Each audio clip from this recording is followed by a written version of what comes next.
Good morning. Welcome to the Unitarian Universalist Church of Delaware County. No matter who you are, no matter where you came from, no matter who you love, you are welcome here this morning. Please rise as you are willing and able to join us in singing our opening hymn, We Would Be One.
Please remain standing as we recite our covenant. I would like to invite Judy Cook to come forward and light our chalice.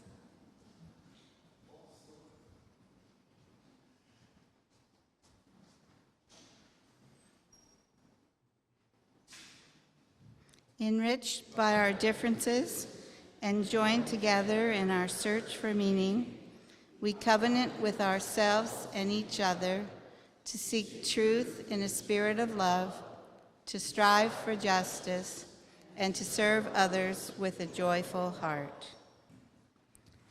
Take a few moments now to greet one another and say good morning. When we do the joys and concerns, I just want to drop a stone for my dog, but I'm going to wait until everyone else does. So before, you drop a stone, right? The last stone, yeah. So before you do that, I'll just go over and drop a stone. Okay.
Steve, thank you for this. Steve.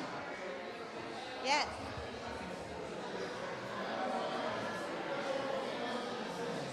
I'll let her know.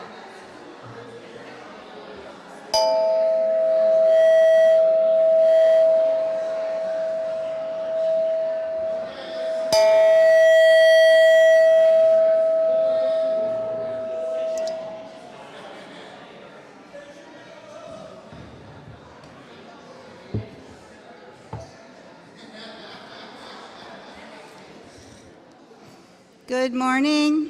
My name is Sharon Fichtorn, and I'm your worship associate this morning. I want to welcome our friends who are viewing today's service on Zoom and to remind them that they can activate closed captioning if that's helpful for them. And if they would like to talk with others after the service, our Zoom friends, there will be a virtual coffee hour. You just need to stay logged in and you'll be able to chat with those folks who are online.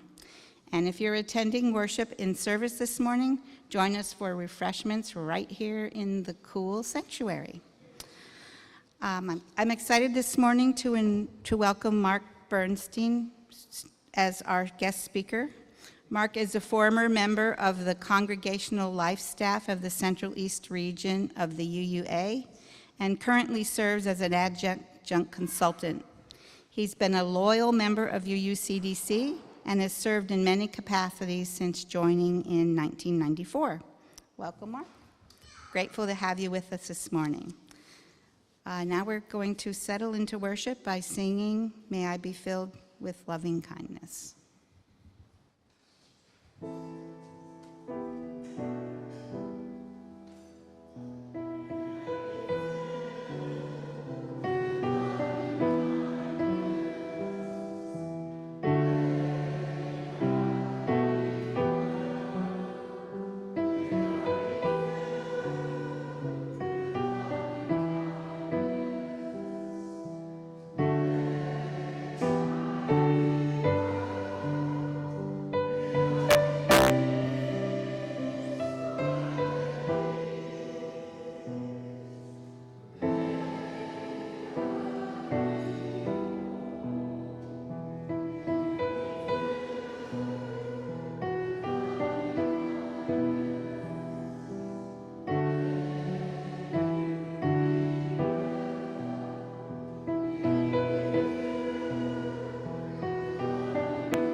Each Sunday, we gather in community, carrying the emotions and experiences of the week.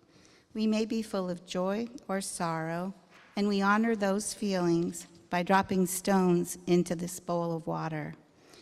Just as the stones are held by the water, so are all who drop them held in love by this community. All are invited to join. Please file up the aisle near the windows and return to your seat down the center aisle. Those of you listening online are welcome to join us by entering joys and sorrows into the chat.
I'm going to drop a final stone for the joys and sorrows held by those online and for those who are unable to be with us today.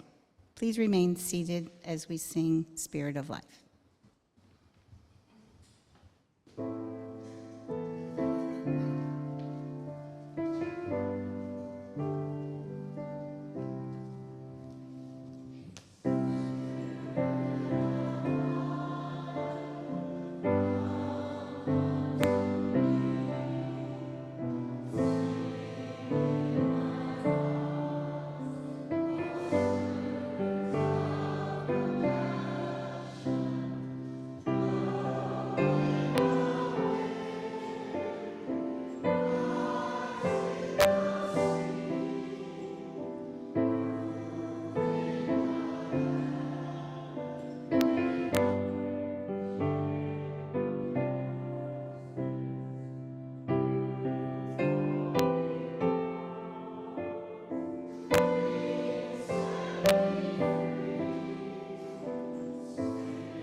Good morning.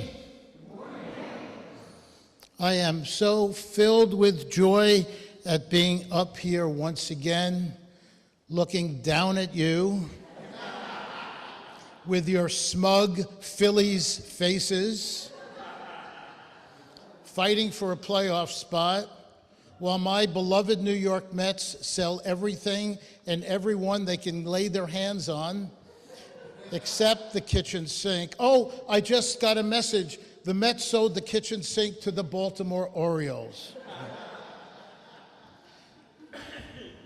But despite all that, it is a real honor and pleasure to be here this morning in this spot, along with Sharon and Joy and the Weissmans, who are providing hospitality, and Ruth and Marilyn and Patty behind the glass. I truly appreciate this moment. When I was a young man, I read the book Siddhartha by Hermann Hesse, and it had a profound influence on me. I still have the original copy.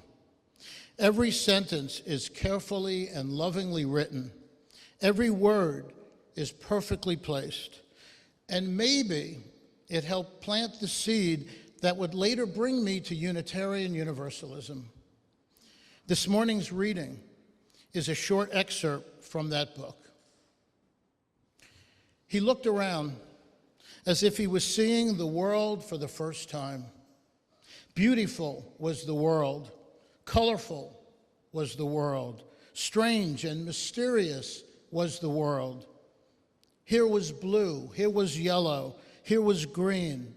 The sky and the river flowed, the forest and the mountains were rigid. All of it was beautiful. All of it was mysterious and magical.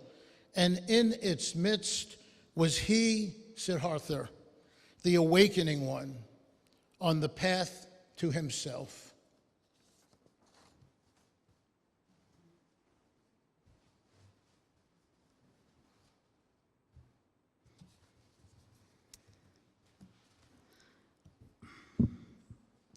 The work of our congregation takes many forms within our congregation and throughout our community and the world. It is with your generous financial support that the transformative power of love takes shape in our everyday living. We gladly receive your generous donations through the text to give function on your smartphone. You can text your donation to the number provided on the screen. And for those of us who are not texters, there are boxes in the back of the sanctuary where you can leave checks or cash. Thank you.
Thank you, Joy.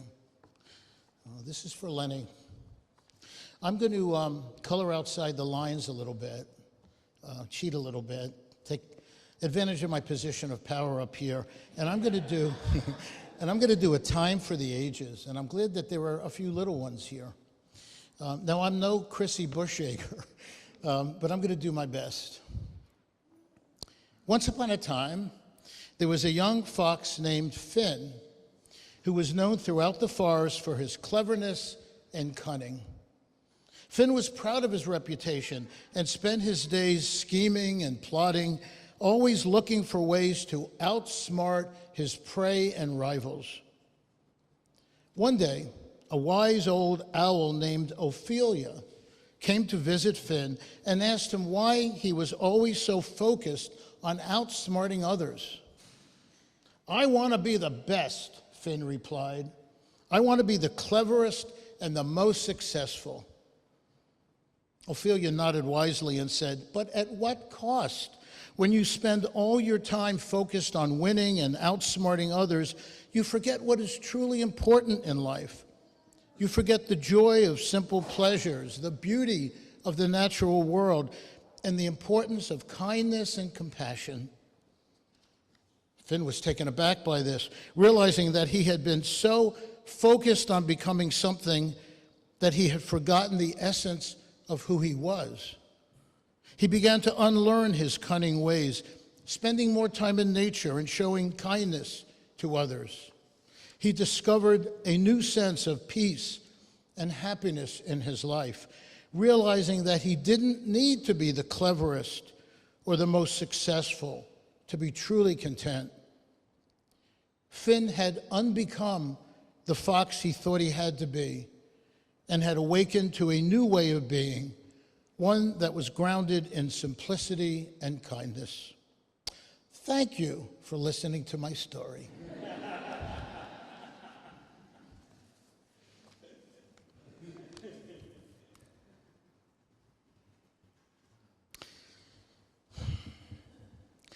Since I began working for the Joseph Priestley District back in 2008, anybody remember the Joseph Priestley District? Oh, quite a few of you. It later became the Central East region, and continuing today as adjunct staff for the region, I have had the great good fortune to write and deliver sermons to congregations across the country, both in person and from a distance. A few of those sermons were delivered here at UUCDC. And in those sermons, I shared information about myself from time to time and how I related to or was impacted by the sermon topic. But this sermon, the one I am about to deliver, is the most intensely personal sermon that I have ever given. You can leave now if you want. This sermon is about my awakening. This sermon is about my almost unbecoming a Unitarian Universalist. Now, during the course of my presentation this morning, I might offend some of you. If I do, please know that my intent is not to offend. It is to speak the truth from my individual perspective. You may not agree with it, and that is perfectly okay. We are Unitarian Universalists, and dissent is an acceptable practice as long as it is met with curiosity rather than resistance. It may seem strange to talk about an awakening, or more to the point, a spiritual awakening, in the context of Unitarian Universalism. It somehow, to me, seems too, Christian-like. In the context of this sermon, I am defining a spiritual awakening as a process of transformation where one experiences a shift in consciousness, where one becomes aware of something spiritual that they did not know before. This shift can be gradual or sudden and can happen at any point in one's life. It's often described as a feeling of coming home or remembering who you really are.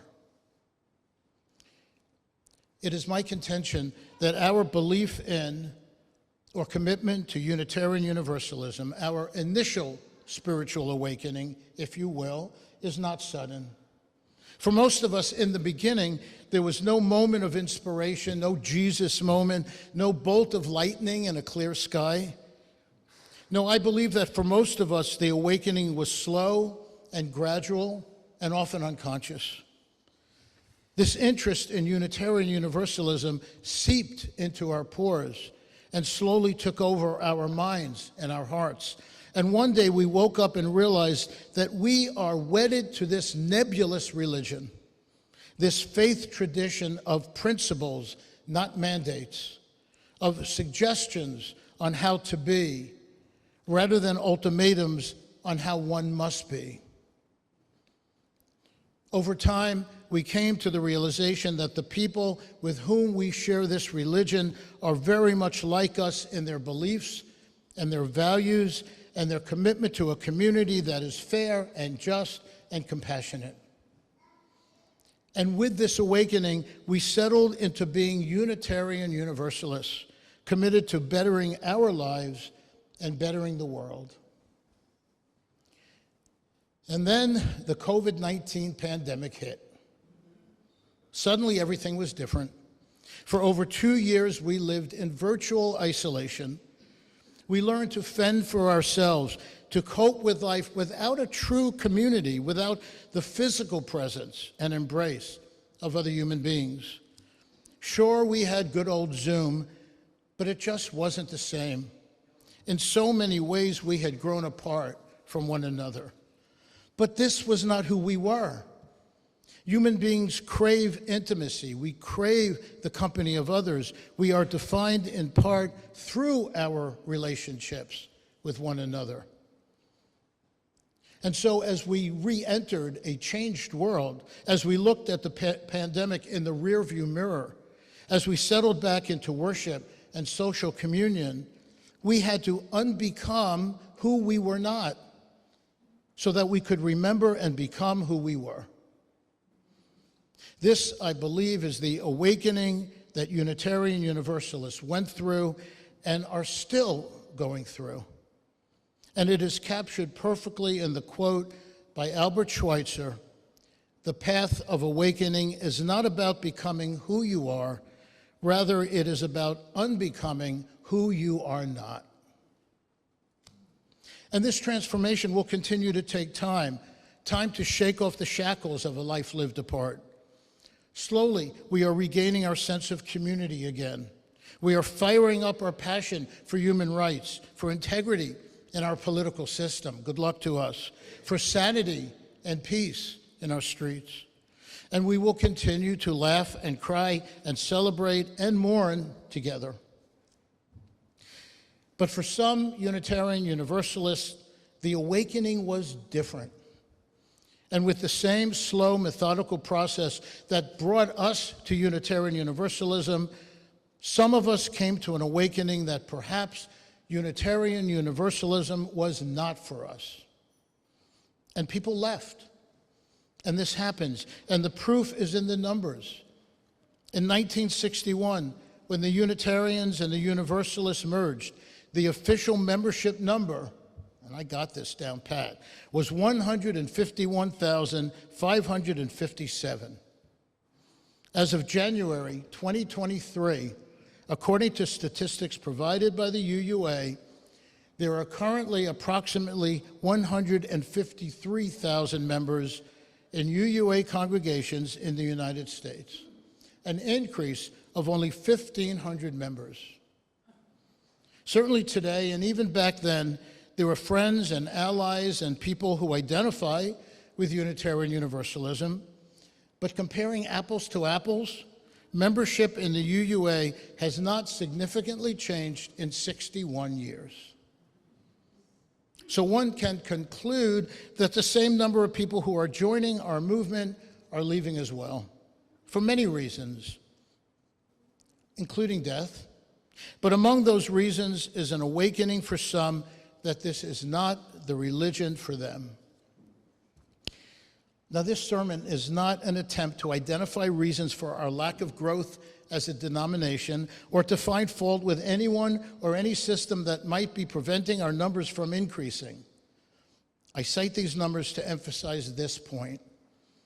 While many of our fellow UUs awakened to a renewed love of and devotion to our faith tradition, for others, the process of awakening led them away from our doors and away from our Zoom meetings. The awakening was the unbecoming of being a Unitarian Universalist. And folks, I, for a time, was one of those people. So here's my story.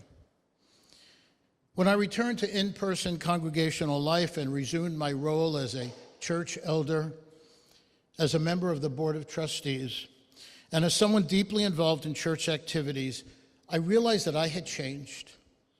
I had become cynical, critical of Unitarian Universalism, critical of the national organization and its controversial practices, and even critical of this beloved congregation.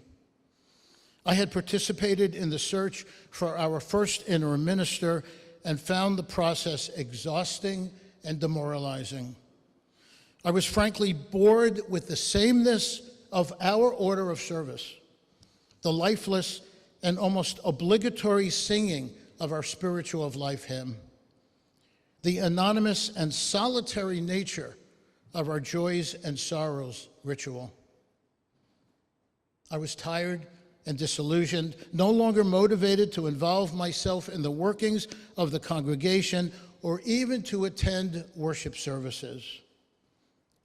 Last September, I walked out of our in-gathering service 10 minutes after it began. Our new interim minister at the time, a wonderful and distinguished man, had begun his ministry, and I had not the slightest interest in getting to know him better. That will not be the case this time. I felt like a stranger in my congregation. I thought of the words of author Peter Block, who wrote, "The ownership conversation asks us to act as if we are creating what exists in the world.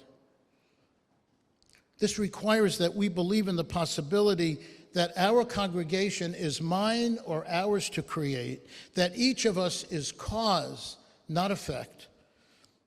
I no longer felt a sense of ownership in our present or in our future. I was stuck. I convinced myself that the challenges facing this congregation were not my responsibility any longer. I had, as the author Patrick Lencioni wrote, defined myself out of the problem. I had become not a player in this congregation, but a spectator, and I was miserable. One fall day last year, I sat in Memorial Garden in tears, seriously considering giving up this religion entirely and leaving this church. And then I had a second awakening. It wasn't the bolt of lightning I referred to earlier. No, it crept up on me, slowly but doggedly, and I came to the realization that this, the doubt, the cynicism, the lack of commitment, wasn't who I am, that I needed to unbecome who I was not in order to remember who I was. The Brazilian novelist Paulo Coelho said that maybe the journey isn't so much about becoming anything. Maybe it's unbecoming everything that isn't you so you can be who you were meant to be in the first place. My awakening reminded me that I am and always will be a Unitarian Universalist. Our principles define me.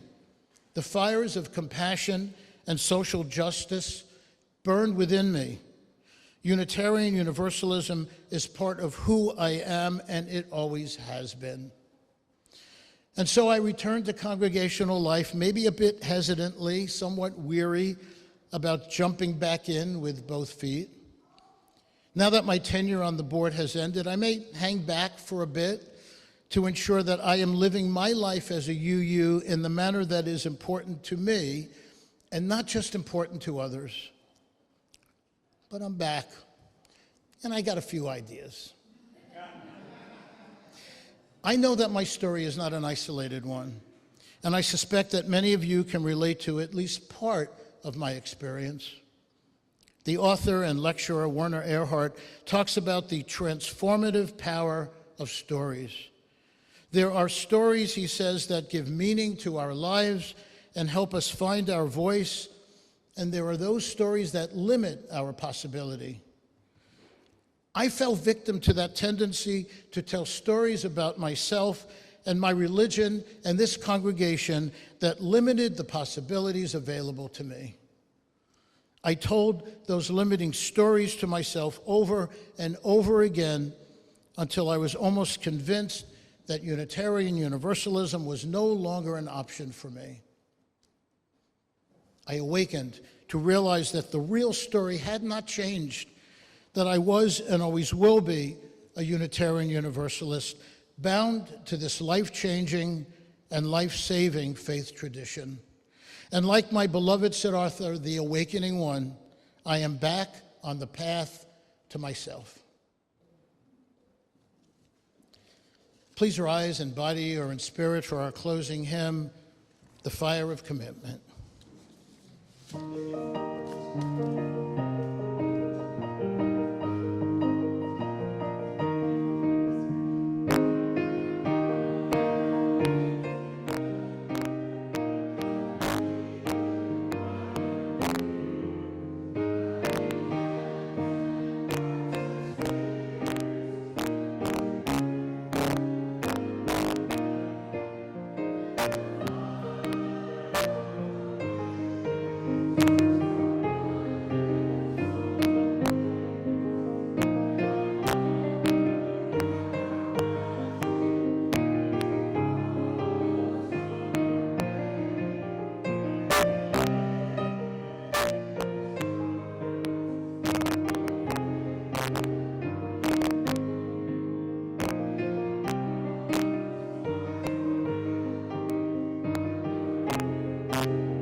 I want to thank Mark this morning for his powerful words. Thank you, Mark.